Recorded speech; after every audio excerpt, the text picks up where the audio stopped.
días.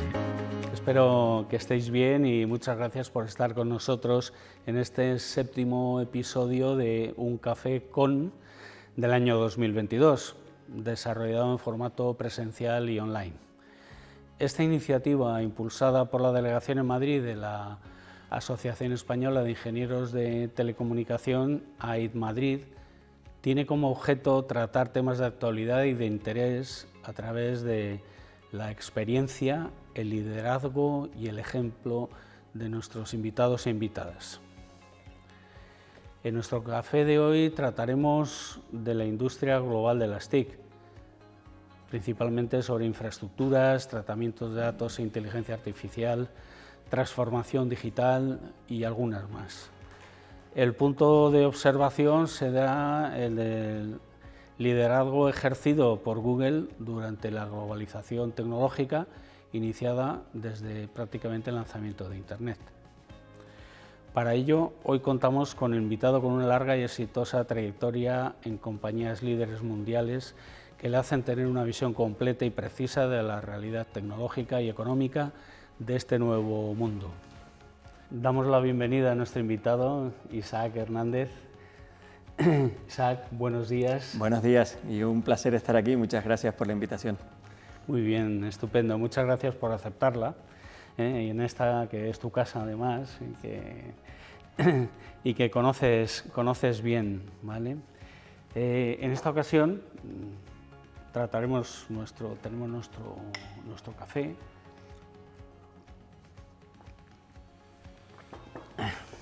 Que nos permite comenzar. Pero antes voy a hacer un pequeño glosa de Isaac. Isaac Hernández es ingeniero de telecomunicación por la Universidad Politécnica de Madrid, MBA por Instituto de Empresa, máster en Dirección General por el IES y títulos de otras prestigiosas universidades como Kellogg de Chicago o IMD de Lausanne. Con más de 25 años de experiencia profesional, Isaac Hernández ha trabajado en Microsoft y Vodafone como responsable a nivel de comité de dirección en Latinoamérica y en Europa principalmente.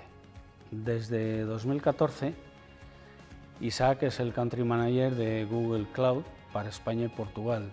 Esta es la división de Google especializada en tecnologías que explotan la nube, la movilidad y la inteligencia artificial para ayudar a las empresas a transformarse digitalmente. Antes de comenzar con este diálogo, quisiera recordaros que podéis enviar vuestras preguntas al email comunicacion@aitm.es. Las preguntas serán respondidas al final de la conversación. Comenzamos la charla con un primer punto, con el fin de comprender la dimensión tan enorme de este mundo digital. ¿Podrías explicar de forma resumida las principales piezas o sectores de este mundo y dentro de él cómo encajarías la actividad de Google Cloud? Fantástico. Bueno, pues nada, un placer de nuevo. Gracias por la invitación. Y me siento, como tú decías, en mi casa, ¿no? Y tener la oportunidad de hablar a otros ingenieros pues es siempre un placer. Bueno, yo creo que tenemos la suerte, ¿no? Los que participamos de esta carrera de Ingeniería de Telecomunicaciones de vivir un momento dulce, porque la tecnología efectivamente lo impregna todo, ¿no? Y el mundo está en un momento de evolución, de transformación, donde de nuevo son las tecnologías probablemente el principal driver. Google es una atalaya muy interesante, es una atalaya joven, es una compañía con tan solo 24 años de historia, muy desde el principio de Internet, como decías tú, pero no desde el principio tuvimos el éxito que quizás tenemos en este momento, ¿no? Y lo que venimos haciendo en estos 24 años pues es desde aquella misión que nuestros fundadores definieron de coger toda la información del mundo y organizarla y ponerla de una forma sencilla y asequible para todas las personas, pues la compañía ha ido evolucionando. Yo creo que hemos respondido a esa necesidad y hoy el buscador es probablemente lo que más se conoce, pero Google Maps nos ha permitido ordenar la información de mapas del mundo, o la capacidad que hemos tenido de ordenar los vídeos y de poder tener unos repositorios gigantescos de vídeos para que la gente se entretenga, aprenda, se eduque a través de este tipo de tecnología. Pero lo más interesante es que eso se nos empieza a quedar un poquito corto y estamos evolucionando hacia otras áreas, ¿no?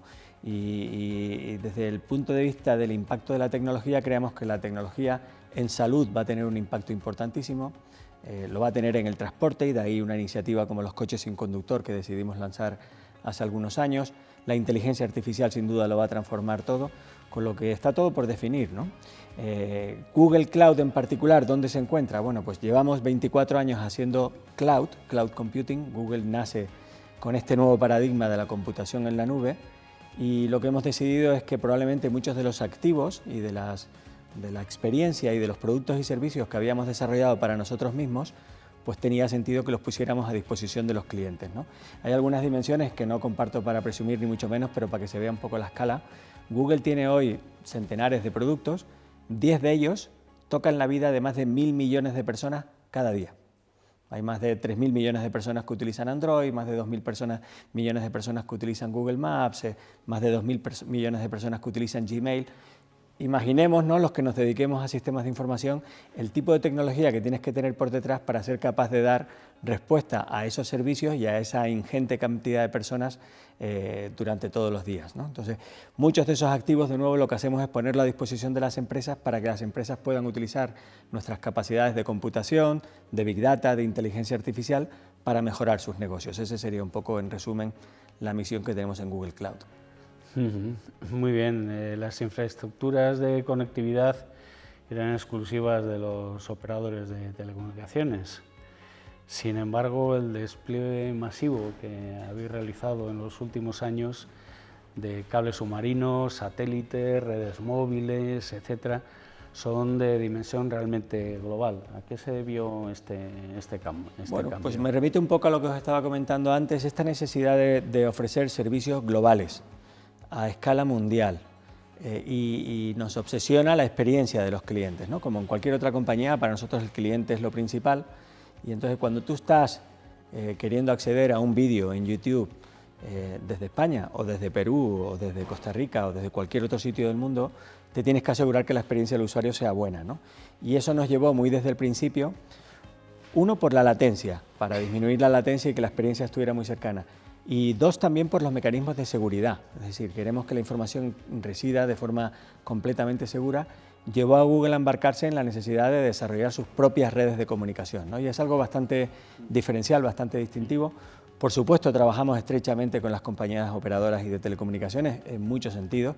De hecho, Google tiene infraestructuras en sus data centers, pero también trabaja estrechamente pues, con Telefónica, con Vodafone, con Orange, con MásMóvil, por poner el territorio español, con infraestructuras de Google que residen en donde están los operadores, de nuevo para disminuir o para que la última milla sea lo más corto posible, ¿no? Entonces, muchas veces, aunque tú tengas la sensación de que cuando se te sirve un vídeo se te está sirviendo desde Estados Unidos, en realidad se te está sirviendo desde servidores que pueden estar en casa del operador, y donde hay ventajas para ellos porque evitan un acceso a Internet innecesario, ventajas claramente para nosotros, pero sobre todo, yo creo que es el principal driver, ventajas para el usuario, ¿no? Entonces, yo te diría que las razones han sido esas: la escala a la que queríamos operar, la seguridad con la que queremos operar, la velocidad con la que esto opera, ¿no? Y muchas veces utilizamos productos propios de comunicaciones. Hablamos, claro, de los cables, pero por encima de los cables, los routers son tecnología propia de Google.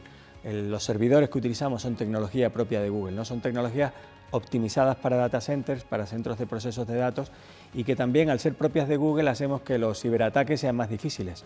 Protegemos nuestra superficie y utilizamos tecnologías que los hackers no saben qué tecnología hay detrás, y de nuevo pues nos permite ofrecer mayores niveles de seguridad. Hay una entrada de ingeniería en la torre ISO y bajando de pisos hasta para poder vigilar bien el edificio completo, ¿verdad? Correcto, correcto. Y esas son las 7 capas de ISO, pero efectivamente por debajo de las capas tenemos en la capa de hardware cosas muy interesantes, que en el hardware hacemos cosas especiales y demás, y luego en las capas superiores pues también exactamente igual, ¿sí? Muy bien, y vayamos al tema de los centros de datos. Gartner Group indica que la inversión en este año 2022 en data centers, en la nube, va a ser de unos 500.000 millones de dólares, o sea, medio billón español, que es con un crecimiento interanual del 20%. Esta cantidad es enorme. Entonces la pregunta, que recuerdo que se hacía antes con la entrada de la fibra óptica, ¿hay mercado para tanto? Sí. Bueno, sin duda, sin duda. Yo quiero ser categórico. Yo creo que el cloud es probablemente el sistema de computación que más beneficios está trayendo a la sociedad en muchos aspectos que podemos comentar ahora, ¿no? Yo creo que todo empezó con los ordenadores, con los mainframes, con aquellos ordenadores centrales, los terminales tontos. Luego vino el nacimiento del PC. A partir de ahí irrumpió Internet y esta computación en el cloud es sin duda, en mi opinión, la que más valor apoya. Entonces yo creo que en 10 años todo va a ser cloud.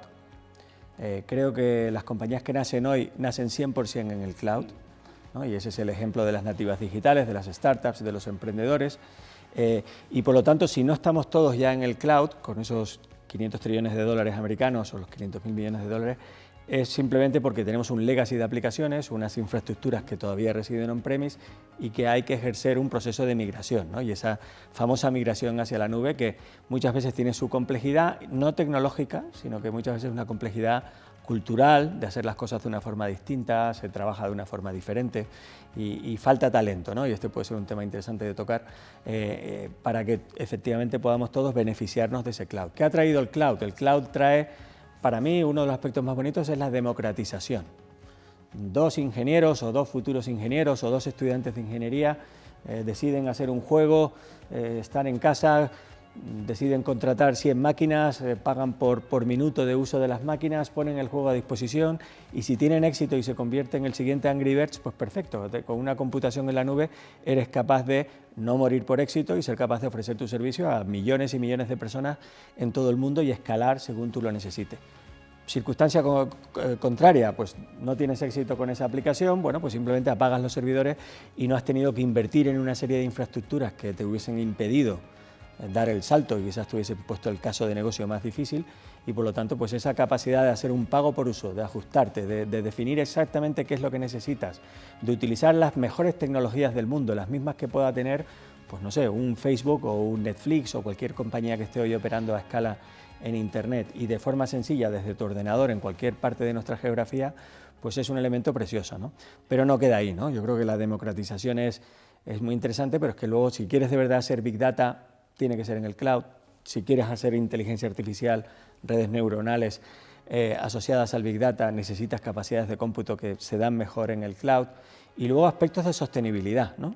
Yo creo que en este mundo tan convulso que vivimos, pues si quieres ser sostenible desde un punto de vista de computación, el cloud te permite neutralizar tu huella de carbono de una forma mucho más sencilla. Muy bien, ahora te propongo hacer un pequeño receso, un paréntesis para hablar un poco de tu experiencia vital. Nos interesa mucho la experiencia de nuestros invitados, ¿no? ¿Qué te motiva para subirte a este tren de las tecnologías que van a una velocidad desde tu tierra natal, Tenerife, ¿no?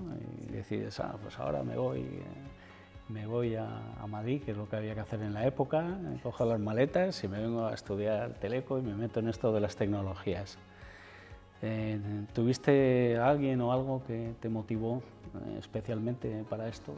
Sí, sin duda. Bueno, yo soy miembro de una familia muy modesta. Mis padres se esforzaron mucho por poder ofrecer a sus hijos y a mí pues educación y el momento en el que yo creo que surgió mi chispa de querer ser ingeniero es en aquello de BUP, que teníamos segundo de BUP y había un profesor pues, que nos empezó a enseñar pues, cómo se encendían y apagaban luces y recuerdo que acabamos haciendo un cacharrito electrónico, un psicodélico que llevábamos luego a las fiestas en el cual pues, triunfábamos porque las luces se movían al ritmo de la música y aquello era estupendo, ¿no?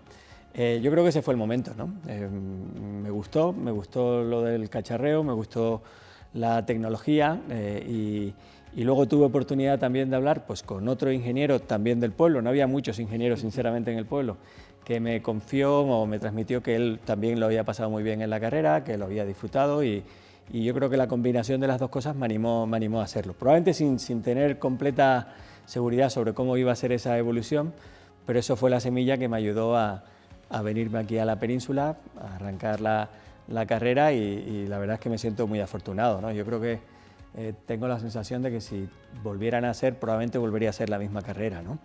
Y claro, eso es fácil decirlo ahora, a lo mejor en segundo de carrera pegándote con las matemáticas o con la física de primero o similares, pues no es obvio, pero yo creo que sí, que requiere un esfuerzo, no es indudable, pero las oportunidades que nos abre a los ingenieros y la oportunidad de entender la complejidad, ¿no? Tú decías antes lo de las 7 capas ISO, ¿no? Uno de los profesores que a mí más me gustó de la carrera hablaba de la gestión de los sistemas complejos, ¿no? Entonces, yo creo que los ingenieros de telecomunicaciones estamos como pocos capacitados para entender cómo desde el silicio, desde las conexiones PNP, desde los transistores, desde los chips, desde los microprocesadores, todas esas distintas capas que hacen que luego al final tienes un ordenador o tienes una aplicación o tienes un teléfono móvil.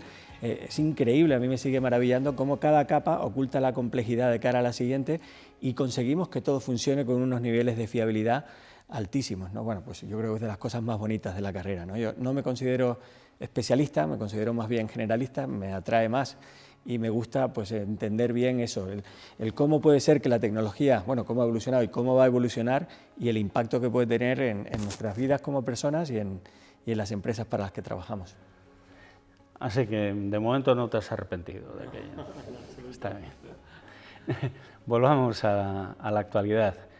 Es un momento de grandes cambios en la globalización, la reciente pandemia mundial, una guerra en las fronteras de la Unión Europea, rupturas energéticas, etcétera, etcétera. Las empresas están reconsiderando sus estrategias de digitalización. ¿Esto lo veis? ¿De qué manera puede la nube ayudar a navegar en estos momentos de incertidumbre? Sí. Bueno, antes compartía que yo soy un fiel creyente en la nube, ¿no? Si no, quizás no podría trabajar donde trabajo, no puedo vender o ilusionar con algo en lo que no creo, y por todas las ventajas que hemos comentado, ¿no? De beneficios económicos, de flexibilidad, de agilidad empresarial, etc. Entonces, desde ese punto de vista, todo parece indicar que efectivamente se produce, pero como tú bien has indicado, pues estamos en un momento en el que la globalización es cuestionada, surgen iniciativas que buscan regionalizar y además dentro de un entorno en el que la energía, por ejemplo, empieza a tener un papel todavía más relevante del que siempre ha tenido, ¿no? Entonces, ¿cómo creo que va a ir evolucionando esto? Bueno, yo creo que tenemos que conseguir lo mejor de los dos mundos. No es razonable pensar que ahora los países se tienen que cerrar y tienen que desarrollar tecnologías que solo tienen ellos, que las hacen solo ellos y demás, porque estás renunciando a una capacidad de innovación que por definición es global. Y cuando miramos las cantidades de dinero que se están invirtiendo en los distintos proveedores americanos, asiáticos, europeos, y cómo cada uno de ellos va poniendo sus piezas para configurar ese puzzle que luego configura la magia de la computación en la nube o de los sistemas de información modernos, pues no es razonable de nuevo aislarnos de esas ventajas y capacidades. Pero sí es razonable el exigir las máximas garantías desde un punto de vista de soberanía de los datos, por ejemplo, ¿no? El hecho de que, bien, yo voy a utilizar determinado tipo de tecnologías que pueden corresponder a una empresa americana o a una empresa de otro país, pero como empresa española quiero tener las máximas garantías de que el dato está aquí, de que el dato es solo accesible por mí, de que el dato está... nadie puede acceder a ese dato y afortunadamente están evolucionando los sistemas de computación en la nube y al menos en nuestro caso con tecnología que es capaz de ofrecer esto que se denomina soberanía digital, ¿no? El hecho de que podamos tener las dos ventajas, ¿no? El hecho de decir, tienes la mejor innovación posible, la tecnología de última gama, pero a la vez tienes el máximo nivel de garantías que incluso ante las circunstancias más recónditas o menos esperadas, que últimamente pues el mundo con el nivel de incertidumbre que tiene pues siempre te acaba dando sorpresas, pues que tú tienes la capacidad de asegurarte de que ese dato de nuevo es tuyo, solo es tuyo, nadie puede acceder a ello, ningún otro gobierno, ninguna otra entidad, ningún otro país, ninguna compañía, ¿no? Y afortunadamente de nuevo la tecnología con los sistemas de encriptado pues está permitiéndonos tener ese tipo de avances. Lo he resumido en el sistema de encriptado, no solo eso, es también auditorías en la operación y también el jugar con garantes, empresas, por ejemplo, en este caso españolas, como puede ser Indra Insight o como puede ser Telefónica, que pueden actuar de custodio o de ente que asegura esa soberanía de los datos y que, por lo tanto, hace que las empresas puedan, de nuevo, adoptar la nube sin renunciar a todas sus necesidades, ¿no? Eso es un aspecto, todo el tema de soberanía digital. El otro tiene que ver con la energía y vuelvo a los aspectos de sostenibilidad anterior, ¿no?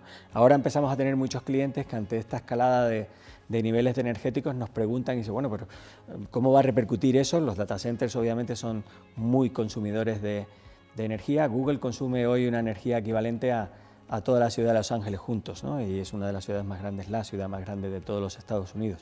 Pero claro, lo hacemos con unos niveles de eficiencia muy altos, bastante más altos que lo que se utilizan en los centros de procesos de datos, ¿no? El famoso PUE, ¿no? El ratio que mide el porcentaje de eficiencia y cómo tú utilizas la energía para producir computación y no simplemente para enfriar las salas en las que están los ordenadores, pues tenemos ahora PUEs del 1.1 con niveles de eficiencia muy altos. Utilizamos inteligencia artificial para conseguir predecir cómo van a ser los consumos y de esa forma también disminuir las necesidades de climatización. Hemos reducido en un 40% la necesidad de climatización y estamos continuamente invirtiendo en tecnologías que nos permiten bajar, ¿no? Y ese es el primer mensaje. La tecnología en el cloud es más eficiente en consumo. El segundo mensaje es que la energía que se utiliza en el cloud es verde. Google es neutral en emisiones de dióxido de carbono desde el año 2007. Cuando nadie prácticamente estábamos hablando de esto, la compañía, y es una de las cosas bonitas de la compañía, pues por sus valores, pues decidió apostar por las energías renovables, ¿no? Solo utilizamos energías renovables desde el año 2017 y lo que va a ser más bonito es que en el 2030 nos hemos prometido y ambicionamos, y no es fácil, pero vamos a ser 24/7 libres de carbono en cualquier fábrica, cualquier data center, cualquier oficina. Eso significa que tienes que tener fuentes de energía renovable en cualquiera de todos estos sitios 24/7 horas al día. Es algo que no podemos hacer solo, lo estamos haciendo en colaboración con las empresas energéticas, donde hay algunas empresas españolas relevantes, y de nuevo lo bonito es que este tipo de compromiso de Google luego se benefician los clientes de ellos, ¿no? Se beneficia el planeta, por supuesto, pero los clientes se benefician porque cuando utilizan nuestros sistemas de computación, de nuevo neutralizan automáticamente su huella de carbono, ¿no?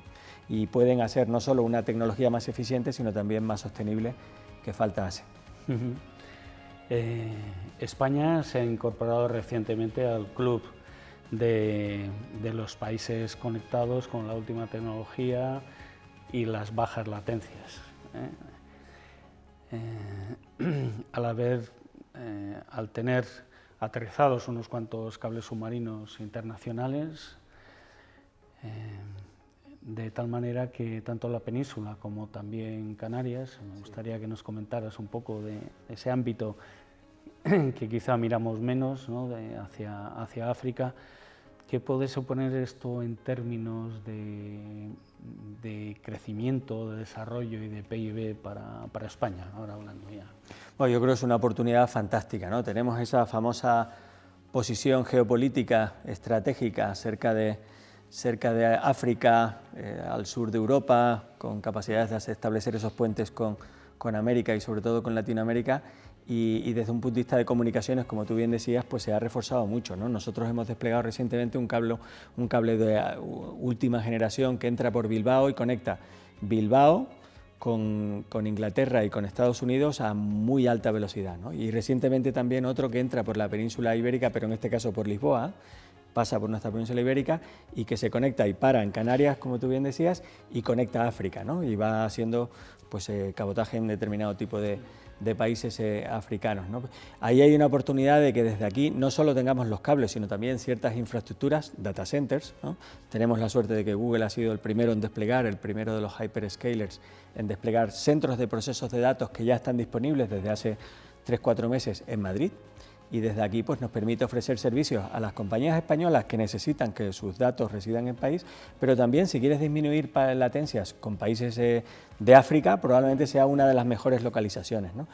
Hoy la nube que reside en estos centros de procesos de datos yo creo que tiene una cobertura razonable, muy buena en Estados Unidos, la tiene en Europa, no la tiene en África, o sea que ahí está todo por hacerse y las razones son pues, que necesitas seguridad jurídica, seguridad física, un montón de argumentos para poder invertir. Correcto, entonces bueno, pues todavía hay muchos países que no están en esa situación, entonces de nuevo, si podemos ofrecer desde aquí aplicaciones, servicios digitales a estos países, pues es una oportunidad que España no puede desaprovechar, ¿no? Eso por un lado, y luego lo otro, el que seamos un país ultraconectado, que lo somos, ¿no? Antes tú hablabas de esas infraestructuras que nos conectan con el resto del mundo, pero es ultra conocido que aquí tenemos que sentirnos todos muy orgullosos por la penetración de la fibra óptica en nuestros hogares, ¿no? Cosa que damos por hecha y que cuando tengo la oportunidad de hablar con colegas europeos, ellos no tienen esa suerte, ¿no? Entonces, eso ligado a la calidad de vida que tenemos en nuestro país puede hacer que en este momento en el cual el talento puede elegir desde dónde trabajar, si desde donde trabajar tiene que estar ultra conectado, y de nuevo hay una oportunidad importante pues para traernos centros de ingeniería, centros de desarrollo de software, centros de excelencia en determinado tipo de tecnologías. En ciberseguridad vamos a lanzar una en Málaga, que solo es posible gracias a todas estas comunicaciones y a la existencia del talento, en inteligencia artificial igualmente. O sea que yo creo que ahí hay una oportunidad que de nuevo no podemos desaprovechar, ¿no? El tren digital a la velocidad a la que va, esta es una oportunidad que España tiene que agarrar sí o sí. Has tocado el tema del talento, que es recurrente en el sector de las TIC,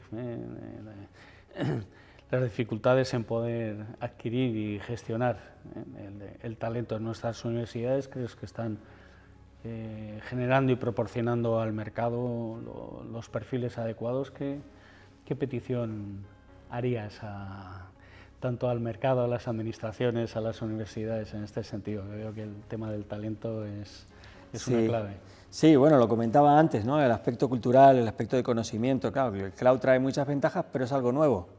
No hay experiencia, entonces faltan esos profesionales. Y digo cloud como una de esas tecnologías habilitadoras, pero puedo decir exactamente lo mismo del Big Data o de la inteligencia artificial, del Machine Learning y demás. Entonces nos faltan muchísimos profesionales y las compañías, hay una lucha terrible por el talento, ¿no? Ya no solo entre las tecnológicas, sino entre las tecnológicas y las tradicionales, las nativas digitales y los bancos, en fin, y se está produciendo unas migraciones y una inflación de salarios pues bastante interesante, ¿no? Eso va a seguir siendo así durante muchos años. Entonces yo creo que puedo pedirle a las universidades, pues primero que sigan sacando buenos profesionales, porque yo creo que tenemos que sentirnos orgullosos del nivel de los profesionales y quizás hacerlo todavía a más ritmo, ¿no? Tenemos que ayudar, y sobre todo a las mujeres, por ejemplo, porque seguimos teniendo una deficiencia de género significativa en el sector de las tecnologías de la información, en telecomunicaciones en particular, y necesitamos ese talento diverso para ser capaz de ofrecer productos y servicios diversos y que satisfagan las necesidades de todos los usuarios, ¿no? Entonces yo a las universidades les diría que primero que enhorabuena, pero que no se pueden dormir y que tienen que seguir generando y facilitando, ¿no? A las administraciones, pues yo creo que las administraciones tienen que favorecer también todas las posibilidades de hacer reentrenamiento de profesionales, por ejemplo, porque claro, en el caso del cloud, en cierta forma es un outsourcing de determinado tipo de procesos. En vez de hacerlo in-house, pues lo haces o lo ofreces a otro. Entonces hay gente que hacía pues la parte o las capas más bajas del sistema de información, pues el networking o la parte del mantenimiento de los servidores, que a lo mejor ahora eso no es tan necesario, porque lo delegas en una compañía especializada en ese tipo de cosas. Pero todos seguimos necesitando muchos más profesionales de tecnologías de la información que ayuden a que las aplicaciones de negocio vayan mejor, a que las compañías sean más ágiles y demás. Entonces, hay infinita necesidad de profesionales de tecnologías de información, pero hay una necesidad también de reformar, de reentrenar en estas nuevas tecnologías, ¿no? Y yo creo que los fondos europeos son una magnífica oportunidad para canalizar una inversión importante en esa dirección, ¿no? Y a las administraciones, pues también pedirle que lideren con el ejemplo, ¿no? Yo creo que no son muchas veces el prototipo de organización ágil, de organización moderna, de organización rápida, y la experiencia que muchas veces como ciudadanos tenemos dista mucho de poderse comparar a la que tienes con otro tipo de servicios digitales, ¿no? Ese es el listón, ¿no? Yo creo que cualquier empresa pública o cualquier organización, cualquier empresa privada o cualquier organización pública se tiene que comparar pues con la aplicación de turno de Amazon, con la aplicación de turno de Google, con la aplicación de Facebook. Esos son los estándares que los usuarios o ciudadanos esperan, ¿no? Y por lo tanto aquí yo creo que la administración también tiene que coger y proyectar esa evolución y transformación digital y dar pasos, ¿no? Y hay países muy interesantes, como puede ser Israel, que han dado saltos muy significativos en esa dirección y que yo creo que nos pueden servir de inspiración a nuestro país. Así que hay opciones para el talento senior por medio de la reeducación, reentrenamiento, ¿lo ves así? Sin duda, sin duda. Mira, un ejemplo te comparto, la certificación hoy de ingeniero cloud de Google Cloud, de una certificación que, a ver, no es que sea sencilla, pero cualquier ingeniero de telecomunicaciones yo creo que estaría en capacidad de sacársela, es hoy la certificación mejor pagada en los Estados Unidos, con un salario medio de $180.000, ¿no? ¿Por qué es eso? Pues por la escasez de talento, porque de nuevo no hay tantos ingenieros certificados como nos gustaría, ¿no? Entonces he puesto el ejemplo de mi casa, pero cualquiera de las otras nubes sirve exactamente. Entonces yo animo a que muchos de los profesionales que están en un momento determinado, sobre todo si están en esas fases tempranas de su carrera, que dediquen un cierto tiempo a estas tecnologías, porque desde luego les necesitamos, la sociedad les necesita y las empresas les necesitan.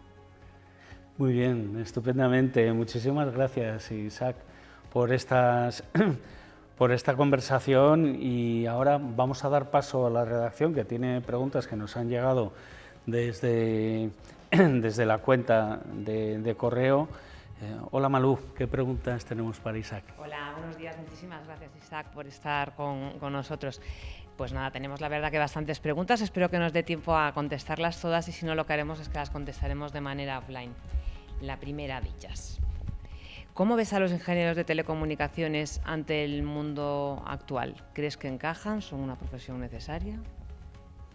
Bueno, creo que un poco lo he dicho antes, yo me creo que esta es una magnífica carrera y sin duda somos más necesarios que nunca, ¿no? Yo creo que sobre todo el ingeniero de telecomunicaciones, quizás el nombre se nos está quedando un poquito obsoleto, ¿no? Con lo de telecomunicaciones solo, ¿no?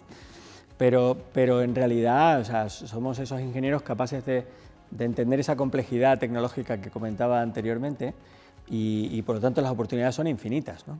Desde poderte dedicar específicamente a la ingeniería a irte a las capas más altas, de entender cómo la tecnología y la ingeniería pueden ayudar a los negocios, y en cualquiera de las facetas que hemos venido comentando a lo largo del café, ¿no? O sea que, sin duda, al que lo estoy dudando, le animo encarecidamente a que lo haga. Le va a requerir esfuerzo, no le voy a engañar, pero compensa, sin duda, compensa y satisface mucho.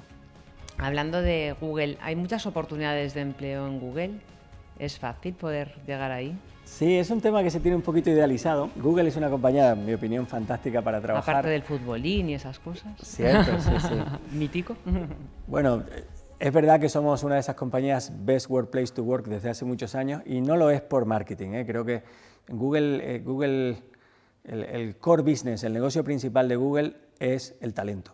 Eso es lo que Google hace especialmente bien. Trata de tener los mejores ingenieros de inteligencia artificial, los mejores ingenieros del resto de cosas, y luego lo que hace es ponerle una serie de infraestructuras y mucho espacio, mucho empoderamiento para que acaben diseñando esos productos y servicios que traen las innovaciones que hemos conseguido traer en los últimos años, ¿no? Entonces, durante un cierto tiempo se ha hablado de que era muy difícil entrar en Google y demás. Yo creo que no lo es decir, como todo hay que tener tu plan. Pero para nosotros es muy difícil encontrar dónde está el talento bueno también, ¿eh? O sea que hay una doble dificultad ahí, ¿no? Entonces el truco es, si me permitís, es conocer gente de Google, conocer bien las posiciones a las que quieres en un momento determinado aplicar. Por supuesto, tener los básicos, ¿no? Se necesita un buen nivel de idiomas, se necesita un buen nivel técnico, se necesitan estas certificaciones que yo comentaba antes si te quieres dedicar a los temas de ingeniería. Si te dedicas a otras cosas, pues y luego pues hacerlo bien, ¿no? Buscamos gente con pasión, con ganas, un poquito frikis, gente que le encante hacer determinado tipo de cosas en lo profesional, pero también en lo personal, y en definitiva gente que nos ayude a seguir innovando e inventando, ¿no? ¿Y cómo crees que estamos los españoles comparados, ya que tú tienes la oportunidad de conocer a tanta gente de todo el mundo? ¿Cómo crees que estamos los españoles, sobre todo los ingenieros de telecomunicación, comparados con otros compañeros de otras partes del mundo? ¿Nos falta algo? Yo creo que no, bueno, si te dirías que nos falta, que ojalá tuviéramos pues un nivel de inglés un poquito mayor, que siempre es importante, porque al final pues todos perdemos, yo creo que brillantez cuando no te estás expresando en el idioma que te es natural. Yo creo que eso es súper importante, y muchas veces un poquito más de ambición internacional, ¿no? Porque en España se vive bien, y muchas veces a lo mejor la gente pues no tiene el empuje necesario para arrancar carreras internacionales. La buena noticia, lo que comentábamos, España se está convirtiendo en un hub interesante, y el talento ya trabaja donde el talento quiere, ¿no? Y nosotros somos un buen ejemplo, y iniciativas que hace muy poquito tiempo pensábamos llevar a países como Polonia, creando centros de excelencia en ingeniería allí, pues nos hemos dado cuenta que en la península, y no hablo solo de España, hablo también de Portugal, en Lisboa, etcétera, pues tenemos talento de mucha calidad a un coste muy razonable y que nos permiten dar servicios al resto de Europa o al resto del mundo desde aquí. Entonces yo creo que hay una oportunidad importante para los ingenieros españoles que están siempre muy bien reconocidos, ¿eh? O sea que cuando somos capaces de exponernos a esos procesos no tenemos nada que envidiar o que tener envidia en absoluto a ningún otro profesional de ningún otro país. Pues muchísimas gracias. Bueno, pues gracias por estas exposiciones y respuestas. Vamos a ir terminando porque se nos echa un poco el tiempo de encima. Recordar que este café con Isaac Hernández podrá verse también en cualquier momento a través de nuestro canal de YouTube, de nuestra página web en la AIT Madrid, ¿vale? Muchísimas gracias, Isaac, por acompañarnos y muchísimas gracias a todos los que habéis estado conectados y presentes en esta sala. Recordar de nuevo que el email comunicación@aitm.es podéis enviar vuestras sugerencias de temas que queréis que tratemos en estos cafés y proponernos a invitados e invitadas para ello. Hasta el próximo café con... Muchas gracias a todos. Gracias. Gracias.